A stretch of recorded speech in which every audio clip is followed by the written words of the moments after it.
అక్కన్నపేట మండలంలో 1 కోటి లక్ష రూపాయల వ్యయంతో పలు అభివృద్ధి పనులకు శంకుస్థాపన చేసిన మంత్రి పొన్నం ప్రభాకర్. అనంతరం మంత్రి పొన్నం ప్రభాకర్ మాట్లాడుతూ గౌరవెల్లికి ప్రాధాన్యత ఇస్తామని ముఖ్యమంత్రి చెప్పారని అన్నారు. గౌరవెల్లి ప్రాజెక్టు పూర్తి చేయడమే లక్ష్యమన్నారు.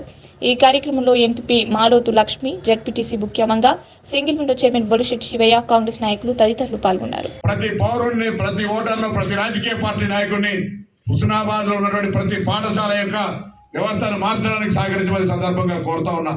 దాని తర్వాత సాగునీరు నా ప్రధాన లక్ష్యం. నేను ఎమ్మెల్యేగా గెలవడానికి నేను ఆనాడు కూడా పార్లమెంట్ సభ్యుడిగా ఉన్ననాడు కావచ్చు, అంతకుముందు మార్కెట్ చైర్మన్ ఉన్న నేను ఒక రైతు పెట్టాను. కాబట్టి ఈరోజు గౌరవెల్లికి సంబంధించి సరే వాళ్ళు ఎన్ని మాట్లాడినా ట్రయల్ రన్ అయి ఉండొచ్చు, దానికంటే ముందు 70% టన్నెల్ మేము పూర్తి చేసి ఉండొచ్చు. అభివృద్ధి అనే నిరంతర ప్రక్రియ, నీళ్లు మాత్రం రైతులకు అందలే, ఇది వాస్తవం. కారణం కాలువలు లేవు. అక్కడ ఉన్నప్పటి ట్యాంక్ పూర్తయింది, అందులో నీళ్లు తీసుకురావచ్చు, కానీ అవి బయటకు పోయేటువంటి మార్గం లేదు. అందుకే ప్రభుత్వం, రాష్ట్ర ప్రభుత్వం ప్రాధాన్యత గల ఇరిగేషన్ ప్రాజెక్టులల్లా గౌరవెల్లి ప్రాజెక్టును పెట్టింది. దానికి సంబంధించి సెక్రటరీ మంత్రి గారు ఉత్తమ్ కుమార్ రెడ్డి గారు, సెక్రటరీ రాహుల్ బొజ్జా గారు, అదేవిధంగా ఇంకొక కార్యదర్శిగా మొన్నటిదాకా ఈ ప్రాంత సమస్యలు తెలిసినటువంటి కలెక్టర్ జీవన్ పాటిల్ గారు ఇలా ఆ ఇరిగేషన్ కార్యదర్శిగా పోయినారు. కాబట్టి గౌరవెల్లి ప్రాజెక్టుకు సంబంధించి నేను గౌరవెల్లి సమస్యలు తెలిసిన వ్యక్తిగా కాలువలు తీయించి ఇప్పటికే భూసేకరణ జరుగుతూ ఉంది. వాటి నిధులు కేటాయింపు చేసి రాబోయే కాలంలో రైతాంగానికి పంట పొలాల దాకా నీళ్లు తీసుకొచ్చేటువంటి బాధ్యత నాదే అనే మాట మళ్ళీ కూడా నేను వారిని నిందిస్తలే, దానికి సంబంధించిన చర్చ చేస్తలేదు. అది దాని తర్వాత పూర్తిగా నీళ్లు రైతులకు అందినాడు నా కళ సహకారం నెరవేరిందనుకుంటా అనే మాట సందర్భంగా మనం చేస్తాను. ఒకవైపు విద్య, ఒకవైపు త్రాగునీరు, ఒకవైపు వ్యవసాయం, మరొక వైపు వైద్యం. వైద్యానికి సంబంధించి కూడా హుస్నాబాద్ కేంద్రంలో ఉన్నటువంటి 100 పడకల ఆసుపత్రిని 250 పడకల ఆసుపత్రిగా తీర్చిదిద్దడానికి మొన్ననే అందరం కూడా కలిసిపోయినాం. దాన్ని కూడా ప్రణాళిక చేస్తా ఉన్నాం. అక్కడ కూడా 250 పడకల ఆసుపత్రిని చేసి భవిష్యత్తులో దాన్ని ఏ విధంగా అభివృద్ధి చేస్తామో మీకే భవిష్యత్తులో చూపెడతాం. ముందు చెప్పడానికి మేము చెప్పొద్దు అనుకునేటువంటి మాట చెప్తలేదు.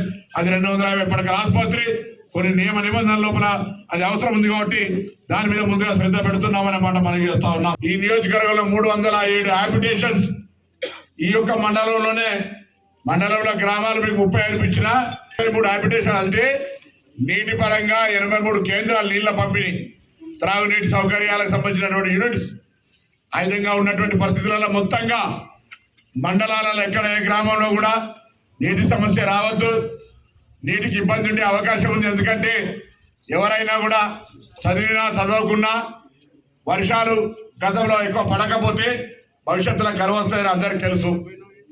సరే, కొంతమంది రాజకీయంగా మాట్లాడుతూ నేను ఎవరిని కూడా వర్షాలు పడకపోవడానికి టీఆర్ఎస్ను జిమ్మేదారీ చేస్తలేం.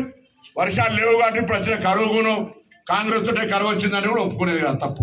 అనేకమైనటువంటి ఎస్డిఎఫ్ నిధులను ఇవ్వడంతో పాటుగా ప్రత్యేకంగా ఒక ప్రణాళిక తయారు చేసి రాష్ట్ర అధికారులకు ఇచ్చి ఇవ్వాలనే వచ్చింది.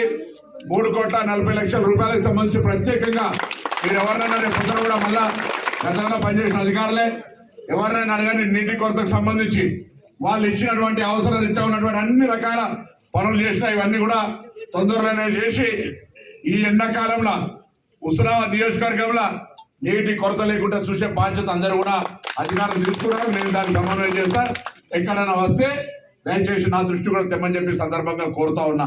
కొన్ని పాఠశాలలలో కిచెన్ కావచ్చు, కొన్ని పాఠశాలల టాయిలెట్స్ కావచ్చు, కొన్ని ఓపెన్ జిమ్స్ కావచ్చు, లేదా ఇతరత్ర R&B రోడ్లు కావచ్చు, పంచాయతీ రోడ్లు కావచ్చు, ఈజీఎస్ రోడ్లు కావచ్చు, అనేకంగా చేసుకున్నాం. ఇక్కడ కూడా గతంలో మొన్న 4 రోజుల కింద ఈజీఎస్ కింద 1 కోటి రూపాయల పనులు తీసుకున్నాం. ఇవాళ మళ్ళీ దాదాపు 66 లక్షల రూపాయలతోటి 14 పనులు పంచాయతీరాజ్ డిపార్ట్మెంట్ కింద, అదేవిధంగా దాదాపు 17 పనులని 35.5 లక్షలతోటి ఆంధ్రప్రదేశ్ కింద కూడా తీసుకొని మండలంలో పనిచేస్తా ఉన్నాం.